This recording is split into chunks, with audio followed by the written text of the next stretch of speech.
nós temos memórias, e eu confesso que eu estou essa semana trazendo à memória as coisas lindas e maravilhosas que Deus já fez na minha vida.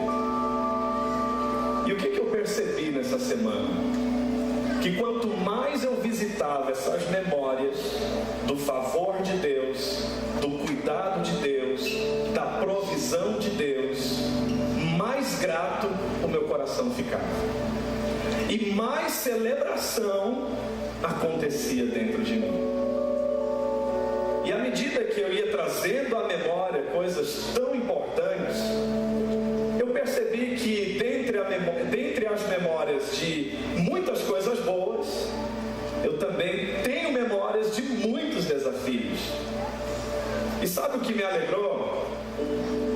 É que eu percebi que ao revisitar as minhas memórias, eu percebi muitas lutas, eu percebi muitos desafios, eu percebi que na porta da minha vida algumas tribulações me visitaram. Quem aqui já passou por tribulações? Já passou por dificuldades, por desafios? E geralmente esses momentos também são inesquecíveis, é assim ou não é? E meu coração se alegrou, sabe por quê? Mesmo trazendo à memória os momentos mais desafiadores da minha vida, eu percebi que quando a tribulação chegou, quando o dissabor chegou, quando as lutas chegaram, o Senhor estava comigo. E a proteção, a provisão, o cuidado dele também chegou junto. Quem aqui já foi cuidado por Deus? Então, eu visitei essas memórias e o meu coração encontrou uma celebração muito grande. E eu comecei a me lembrar de coisas que avivaram o meu ser. E o que mais avivou o meu ser foram memórias de experiências com Deus que eu já tive.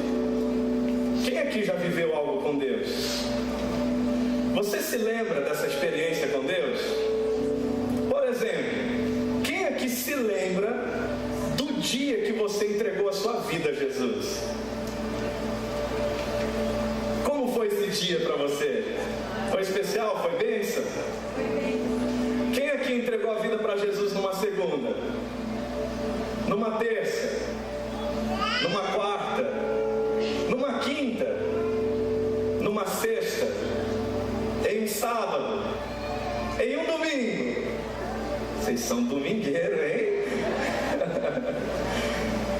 Eu me lembro que lá no início da minha conversão tinha um corinho que nós cantávamos, que dizia bem assim: foi numa segunda que o Senhor tocou-me, foi numa segunda que o Senhor tocou-me, foi numa segunda que o Senhor tocou-me, eu sei que foi o meu Senhor. Alguém desse tempo? Só o seu Leonel, olha lá. Seu Leonel e a Roseli é quem me salva sempre. Somos da mesma época, irmão Leonel. E a gente cantava esse corinho, e quem tinha sido tocado na segunda ficava em pé, fazia festa. Quem tinha sido tocado na terça o mesmo, na quarta o mesmo, na quinta o mesmo, na sexta o mesmo, no sábado, no domingo. E era muito especial porque nós trazíamos à memória o dia que a nossa vida mudou. Você percebeu o quanto a sua vida mudou depois do dia que você entregou a sua vida a Jesus? Quem percebeu isso? Quem mudou para melhor? Amém! Então eu pude visitar esse dia que eu entreguei a minha vida ao Senhor Jesus. Eu pude visitar o dia que eu decidi ser pregador, mas também desisti de ser pregador. Foi tudo no mesmo dia. Como assim?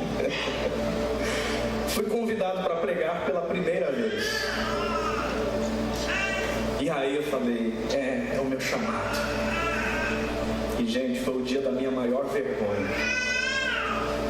Eu saí decepcionado da igreja nesse dia. Porque eu li a Bíblia,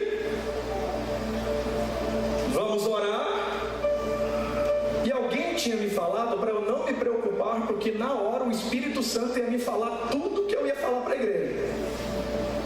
E aí eu li a Bíblia, orei e fiquei esperando. Pode falar, Espírito Santo.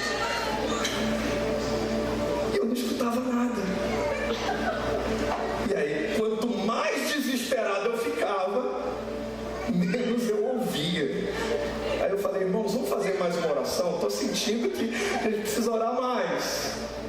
E eu orei, e na oração eu dizia, Espírito Santo, fala com a tua igreja, Espírito Santo, move a tua igreja, Espírito Santo, opera na tua igreja. Eu lembro o texto, foi o texto de Atos, quando o Tiago foi preso, e a igreja fazia oração por ele e por Pedro, que estavam presos.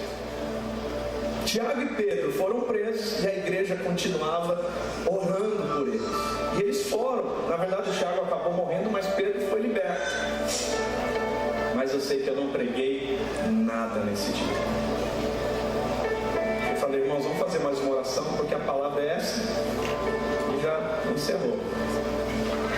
Tinha pelo menos umas 200 pessoas na igreja. E naqueles dias eu estava indo todos os dias orar no monte. Alguém já ouviu falar do monte? É um monte que não é monte, é um monte que é uma mata. O pessoal chamava de monte, mas a gente não subia monte nenhum. A gente estava numa campanha de oração e eu fui orar naquele dia. E eu chorava. Eu chorava. E eu dizia, Senhor, que vergonha foi essa? Eu não tenho esse chamado para pregar, isso não é para mim, Senhor. E eu chorava decepcionado, frustrado. Quando foi por volta das 3 da manhã, chegou um grupo de crentes lá também no meio do mato. E aquela turma chegou cantando os corinhos. E um rapaz que não me conhecia vai até mim e Deus usa ele.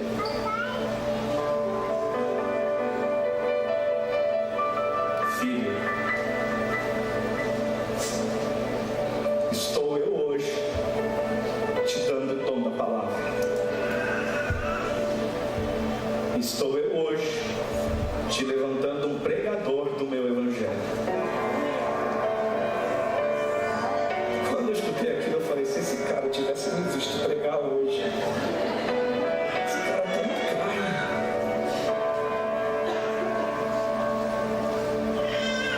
E aí, eu ali duvidando, aí ele diz, para que você saiba que sou eu quem está falando com você. Aí acabou comigo. Começou a falar tudo que eu tinha falado para Deus e tudo o que tinha acontecido naquela noite. E acrescentou,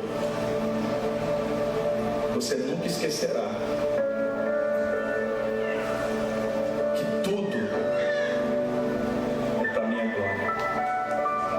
E tudo sou eu agindo em você e através de você. E sabe o que é interessante, irmãos? Naquele dia, foi o dia que eu desisti de pregar e o dia que eu decidi pregar. E foi uma madrugada que o Senhor me visitou muito forte. E foi tão especial porque depois, na minha trajetória no ministério, na minha trajetória servindo ao Senhor, eu tive momentos que eu pensei, Senhor, será que eu vou aguentar a partir daqui? E quando eu pensava assim, Senhor, eu acho que daqui não tem como passar, chegou o fim, sabe o que ele fazia? Ele me levava lá naquela memória do dia que eu desisti, mas do dia que eu comecei. Foi o dia que eu desisti de fazer tudo na força do meu braço, e no dia que eu comecei a aprender a fazer tudo na dependência do Senhor. E eu pergunto, qual é a memória que Deus te leva quando você precisa recuperar o vigor, recuperar o ânimo, recuperar a esperança, recuperar a certeza que aquele que te chamou que aquele que te escolheu é fiel para completar a sua obra e não vai soltar a sua mão até que essa obra seja completa. Quem aqui tem memórias com experiência com Deus? Você pode ter certeza que essa memória traz consigo uma palavra. E há momentos na nossa vida que tudo o que mais vamos precisar é só de uma palavra. Uma palavra que Deus nos entregou e que jamais devemos esquecer. Uma palavra que Deus nos entregou e que temos que recorrentemente trazer à nossa memória. E principalmente reavivar a convicção daquele que nos salvou, daquele que nos escolheu e daquele que nos confiou dons e um ministério para exercer para a glória dele. Então eu visitei memórias, visitei as memórias do seminário, visitei as memórias do dia que eu conquistei um beijo da Camila. Eu já contei para vocês como foi a minha estratégia? Já contei, sim ou não? Quem já sabe como foi a estratégia? E essa eu nunca contei. Eu estava na segunda série, chorando, não queria ficar na escola aquele dia. E a professora me ensinou o beijo de esquimó. Vocês conhecem o beijo de esquimó? Quem conhece? É narizinho com narizinho. E aquele dia a professora me conquistou com um beijinho de esquimó. Mal sabia ela que estava me dando a estratégia que anos mais tarde eu ia usar para conquistar a minha esposa. Levei ela para Paris, na Torre Eiffel. Quem já foi na Torre Eiffel? Eu levei ela na Torre Eiffel, mas de Umuarama, tá? Em Umuarama tem uma Torre Eiffel réplica. Ela não é Brendinha, né? Levei ela lá, uma Coca-Cola gelada, um chocolate Nestlé Du, aquele que é preto e branco. Mas eu não sabia como falar, como ter a iniciativa.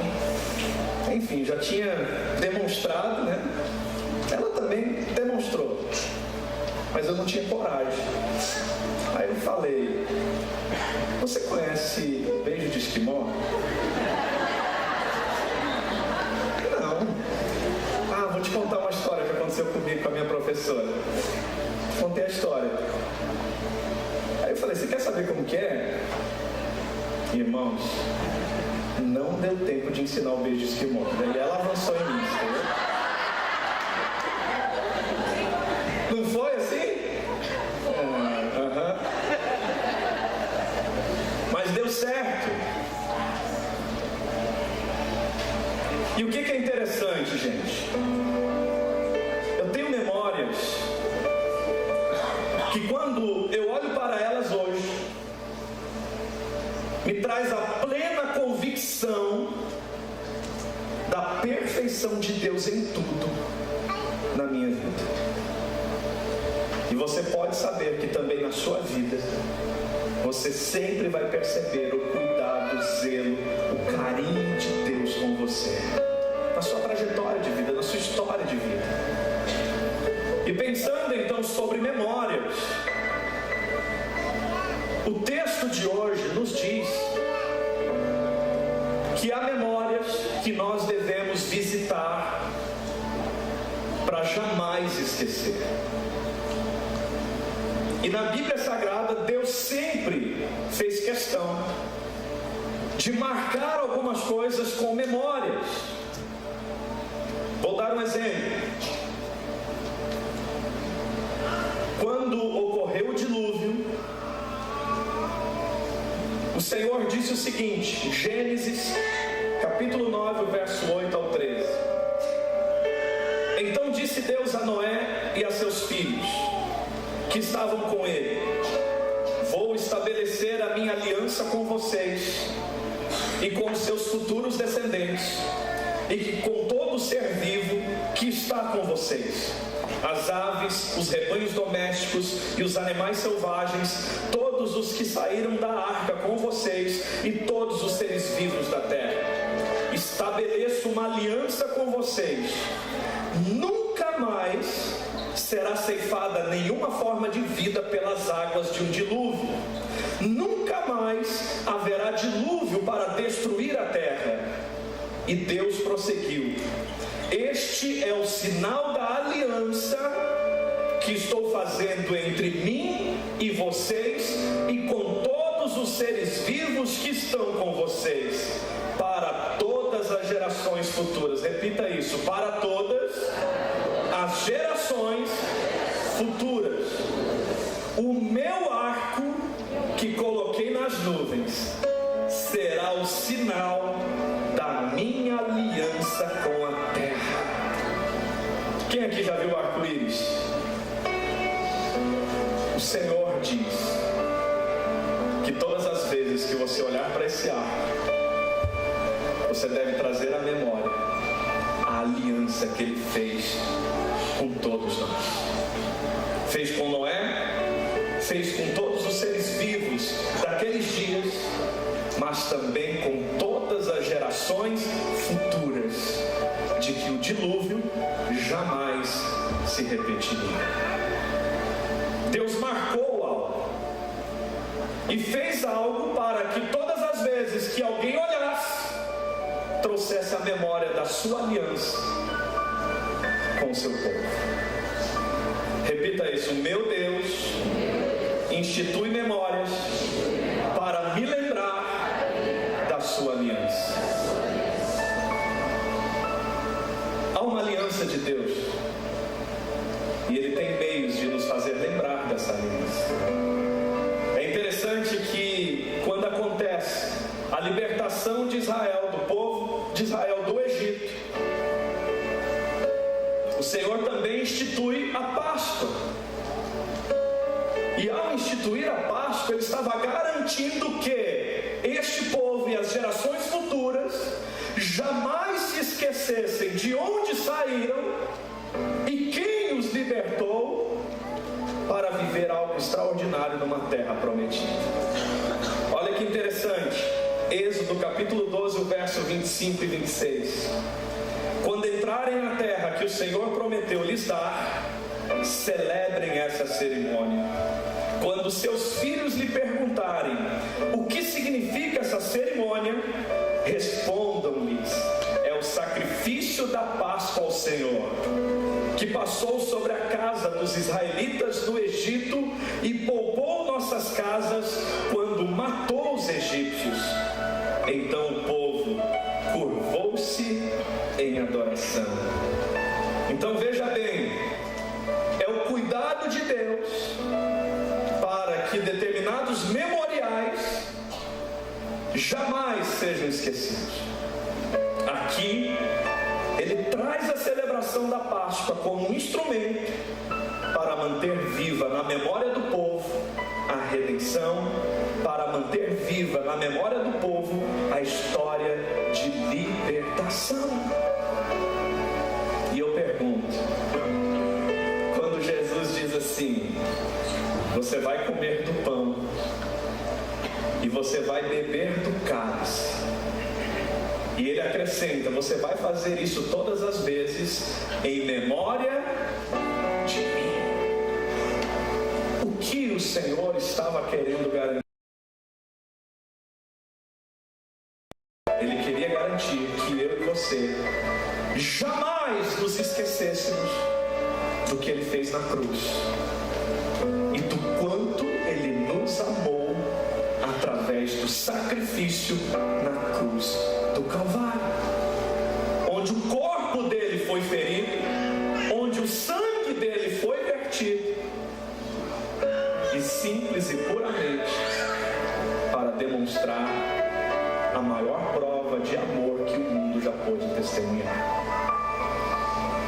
É um memorial do quanto você é amado e que você jamais deve se esquecer.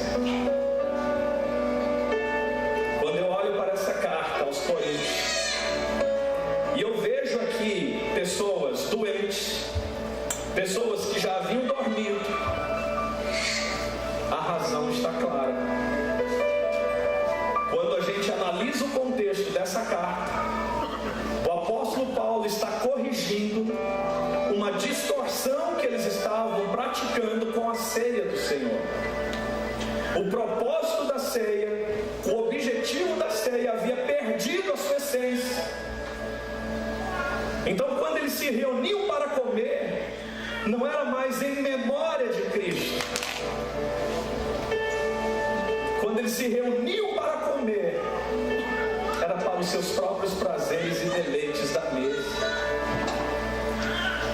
E aí então o apóstolo Paulo, levantado por Deus, dirigido por Deus, recupera o propósito e a essência, dizendo: a ceia é um memorial do amor de Jesus por nós. Todas as vezes que você comer e todas as vezes que você beber, você vai se lembrar do quanto você é amado. Se você tem a sua Bíblia, você pode abrir, e eu quero concluir com esse texto. Na verdade, eu vou ler 3 textos. Efésios capítulo 1, verso 3 ao 6. Romanos capítulo 5, verso 7 ao 8. E Efésios capítulo 2, verso 3 ao 5. E eu quero que você ouça. Bendito seja Deus e Pai de nosso Senhor Jesus Cristo, que nos abençoou com todas as bênçãos espirituais nas regiões celestiais em Cristo, porque Deus os escolheu nele antes da criação do mundo, para sermos santos e irrepreensíveis em sua presença. Em amor, nos predestinou para sermos adotados como filhos por meio de Jesus Cristo, conforme o bom propósito da sua vontade, para o louvor da sua gloriosa graça, na qual nos deu gratuitamente no amado. Repita isso: em Jesus, por causa de seu grande amor, eu hoje sou adotado como filho. Mas veja bem, Romanos 5, versos 7 ao 8. Dificilmente haveria alguém que morra por um justo. Pelo bom, talvez alguém tenha coragem de morrer. Mas Deus prova o seu amor por nós, em que Cristo morreu em nosso favor, quando ainda éramos pecadores. Repita isso: Jesus morreu por mim, e eu era um pecador. Quando ele faz isso, a palavra de Deus está nos dizendo que ele está provando o seu amor. Por quê? Ele não morreu porque você deu garantia que ia seguir. Ele não morreu porque você deu garantia que ia abandonar os seus pecados. Ele não morreu porque você prometeu para ele uma mudança de vida, uma mudança de direção. Ele morreu simplesmente porque te ama. Ele se entregou simplesmente porque ama a sua vida. E aí, para encerrar, Efésios 2, versos 3 ao 5. Anteriormente, todos nós também vivíamos entre eles, satisfazendo as vontades da nossa carne, seguindo aos desejos e pensamentos como os outros. Éramos por natureza merecedores da ira. Todavia, Deus, que é rico em misericórdia, pelo grande amor com que nos amou, deu-nos vida juntamente com Cristo, quando ainda estávamos mortos em transgressões. Pela graça vocês são salvos. Dá um toquinho quem está do seu lado e diz assim: você é muito amado. Agora, o quanto esse amor é percebido por você. Seja bem-vindo, prefeito. O quanto esse amor é percebido por você. o quanto esse amor é notado por você, o quanto esse amor é sentido por você, o quanto esse amor é capaz de mexer com as suas estruturas. Quem aqui sabe que é amado por Jesus? E quem verdadeiramente se sente amado por Jesus? E aí eu pergunto, qual é a sua memória do dia que você nunca teve dúvida que é amado por Jesus?